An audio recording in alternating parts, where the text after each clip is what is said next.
Brickum? Maybe not anymore. What was once a phrase that echoed across message boards, one that defined an aggressive shift in sentiment against the companies that today make hardware required to run cryptocurrency software, is falling out of fashion as the so-called war on miners enters a less decisive period.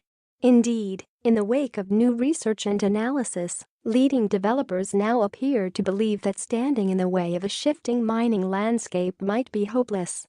At least, that was the testimony of many blockchain software developers at Consensus 2018, who indicated that hardware manufacturer Bitmain's recent distribution of high-performance ASIC miners is proof of their inevitability for all cryptocurrencies.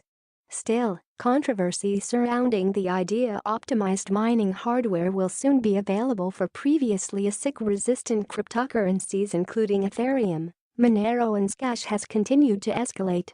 Because the chips force more general-purpose mining hardware, such as graphic cards or GPUs, out of the market, each cryptocurrency has witnessed efforts to enact software changes so the hardware can no longer operate. Monero, the 13th largest cryptocurrency, for example, has committed to changing its underlying algorithm. Driving the defense is the ideological belief that lacking sufficient competitors, ASIC manufacturer Bitmain commands too substantial a portion of the network share, a market reality that threatens to undermine the open, decentralized participation that cryptocurrencies strive for. You have centralization of manufacturers and you also have centralization of consumers.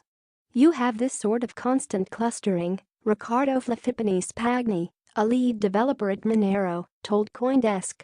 For now, Monero is willing to go it alone, with regular anti-ASIC updates that aim to keep ASIC hardware off the network until such time that ASICs become ubiquitous, like USB drives, so that they can be run by a wider pool of participants.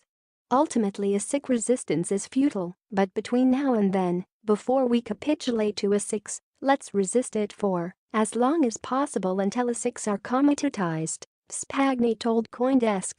However, given the financial incentives at play, optimized hardware can quickly dominate a network and swallow the rewards in exchange for the increased hash power. Others warned that ASIC manufacturers will always be a step ahead. Lead developer of Siacoin, David Vorak, told CoinDesk, "I think any GPU mined coin is going to become an ASIC mined coin at some point. Bitmain has been pretty methodical about demonstrating this. The fire hose of money." Put differently, this means that crypto developers believe that innovations in the development of mining chips will continue to increase at a comparable pace as decisions designed to mitigate them. What's different now, though, is that there is new anecdotal and statistical evidence to back this up. According to Vorak's estimations, which have now been widely circulated, ASIC manufacturers moved faster than anti-ASIC code. On top of that, Vorak argues that software developers have underestimated the flexibility of hardware. At this point, there's no single ASIC resistance algorithm that our chip devs have looked at and said they couldn't do, Vorak said. Written by a software developer who tried to start a mining business, these words carried weight.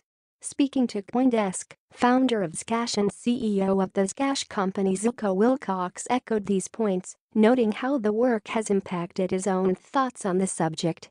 Ultimately, he now believes that ASICs will continue, simply because the economics of beating the competition in crypto mining are so favorable to those who do it. Literally for Zcash, I wouldn't be surprised if you can launch a project, take according to Vorak's estimates, 3 or 4 months to get it deployed, and in 48 hours you would make more money than you spent, Wilcox told CoinDesk.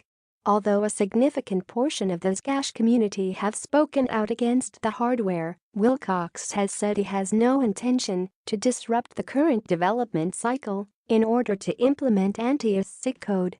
While Wilcox has several reasons for taking this stance, primarily so as not to interfere with an upcoming upgrade, he added that ASIC resistance is liable to manipulation, simply due to the high incentives at play.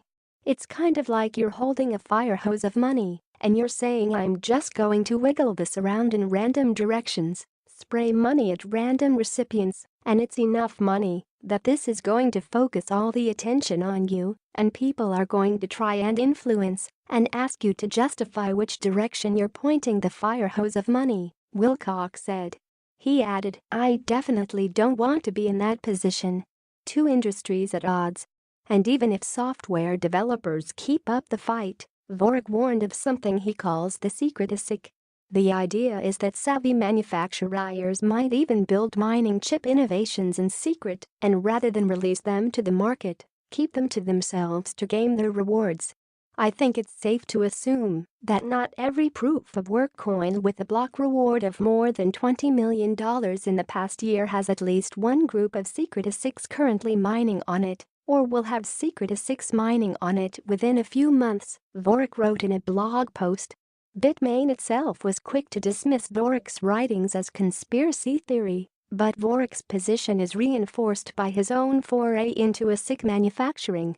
Last year, Siacoin began building its own ASIC, one that contained a secret switch to force away any competitors, but was beaten to market by Bitmain. According to Vorak, these kinds of tricks are typical. It's because it's a zero-sum game. For mining in particular, if your proponent is better then you just naturally lose money, he told CoinDesk. Wilcox echoed this, stating that the secrecy trickles down such that mining pools refuse to share data and the remaining community can no longer analyze the network.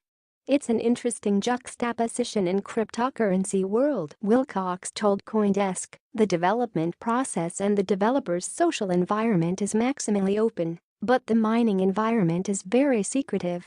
Going forward, Vorak said that software developers will try to control the mining landscape through strategically partnering with hardware suppliers in the early stages of development. Projects could share their code with ASIC manufacturers from the beginning in exchange for some promises in return, such that ASICs would be fairly distributed and a cryptocurrencies community gets first pick. He told CoinDesk, "So that takes Bitmain's big advantage, which is that they're always first to market with everything, and takes that away from them." Future-facing. But there are signs that Bitmain is moving in a cooperative direction as well.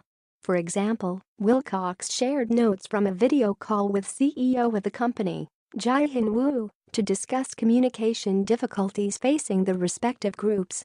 According to Wilcox, Wu said individuals had been exploiting the communication gap to foster mistrust surrounding the company. "We have never been doing a stealth mining strategy," Wu reportedly stated. Following the meeting, Bitmain published a blog post published on Friday, stating it would be exploring an exercise in radical transparency when it came to the shipment of Zcash ASICs. In order for the Zcash community to prepare for the increased hash rate, the company said it would live tweet when the hardware is being shipped, as well as the time of the purchases. Speaking to CoinDesk, PR representative for Bitmain Nishant Sharma said the company is making an effort to interact with software communities.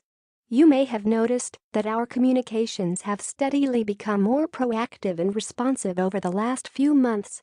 We expect this to continue," Sharma said. Further research from software developers into the hardware landscape might help the situation as well. For example, while the Zcash company has no intention to move away from the ASICs, the Zcash Foundation is embarking on anti-ASIC research, as well trying to better determine the breakdown of the mining network. Going forward, Wilcox said it's possible the cryptocurrency will support both GPU and ASIC mining on separate networks. Wilcox told CoinDesk there's no reason why a blockchain fork into two mutually incompatible technologies has to become a social schism into mutually antagonistic communities. Instead, you can have one community and the people in it use both technologies. Army men via Shutterstock. The leader in blockchain news, CoinDesk is a media outlet that strives for the highest journalistic standards and abides by a strict set of editorial policies. CoinDesk is an independent operating subsidiary of Digital Currency Group, which invests in cryptocurrencies and blockchain startups.